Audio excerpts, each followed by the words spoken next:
Our second speaker is Carlos Ron, and he is the Vice Minister for North America in the Ministry of People's Power for Foreign Relations in Venezuela. And he is also there, the president of the Simon Bolivar Institute for Peace and Solidarity Among Peoples.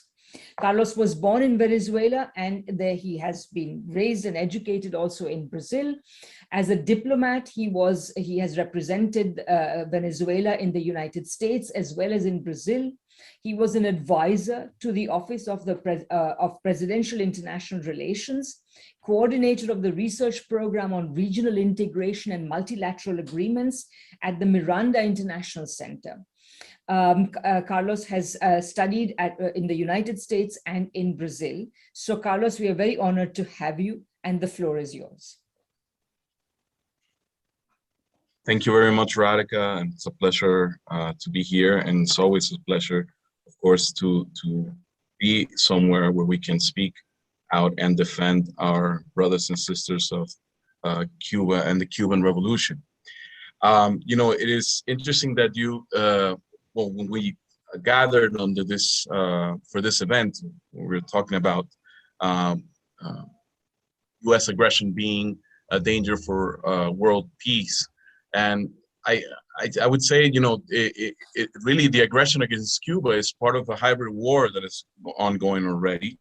And then we have to, even though, you know, there's no troops being deployed in Cuba and there's no bombs falling from U.S. planes, well, we have a very a situation that is exactly the same as a war, and exactly the same with the same capacity of creating pain, and is aimed at creating pain, and is aimed specifically at creating a change of government in Cuba, as well as other countries that are undergoing the same type of blockade as we are here in Venezuela, and as other countries. About 30% of the world is under some sort of illegal, unilateral, coercive measure by the United States. This puts into question our whole international system, where, as we know, the only actions that we can call sanctions can be issued by the United Nations Security Council. Yet the United States feels that they have the right and that they have the duty to place these actions or these measures on free countries and free peoples, punishing whole populations with the effect of their measures.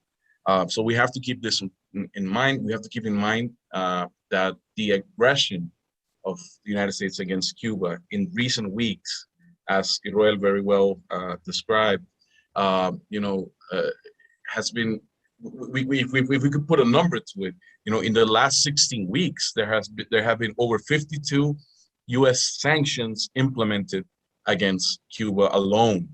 So this is the barbarity, and this is the mass, you know, how massive this attack and this war is actually going on against Cuba.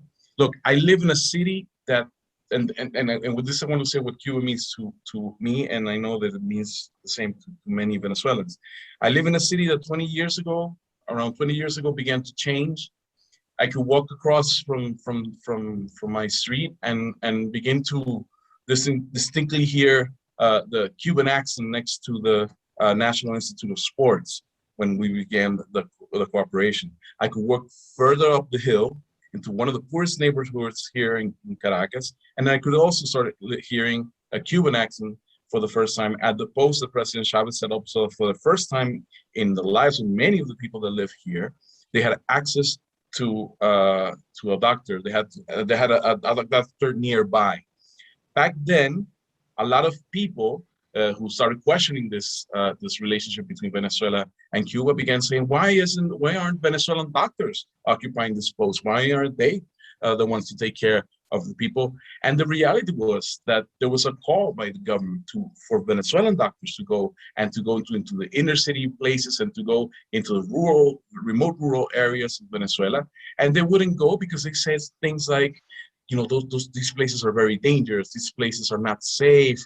We're not going to get paid enough money to do this. I don't want to risk my life for so little money, and so forth. And the Cuban doctors militantly and with commitment came and gave these people, the first medical attention they had in years, sometimes in generations, because there have been generations that haven't had this access. The irony of this is that those Cuban doctors that came to live in these poor areas of the city became the most respected, the most protected people in the area because of the gratitude of the people, when the solidarity of the Cuban doctors who didn't think twice about staying in that part of the city, living with the population under the conditions that the population was living in those parts of the inner cities. By the way, I saw this in Brazil as well with the program Mais Médicos that was implemented under the Workers' Party that the right wing supported by the U.S. eventually overthrew. It is. And I'll tell you even more. This unmistakable Cuban accent that we started listening to here, we also heard it in other parts of the country with people that started to read and write for the first time in their lives, thanks to the Cuban brigades that came over and helped erase literacy from Venezuela by alphabetizing over 1 million people. This, my friends, is not something that you read in a book. It's not something you hear in a speech. It's not some report. This is something that we have witnessed here in Venezuela for over 20 years. This is what Cuba means to us. It means humanity. It means solidarity. It is a people whose history is inextricably linked to our own. Cuba was the last mission, the last unfulfilled mission in Bolivar's agenda of liberation for this continent. There's a beautiful flag that I invite you to look for, created by Bolivarians, of a golden sun on a blue background and a red outline that was supposed to be the flag of Cuban independence in 1823, and those efforts been successful.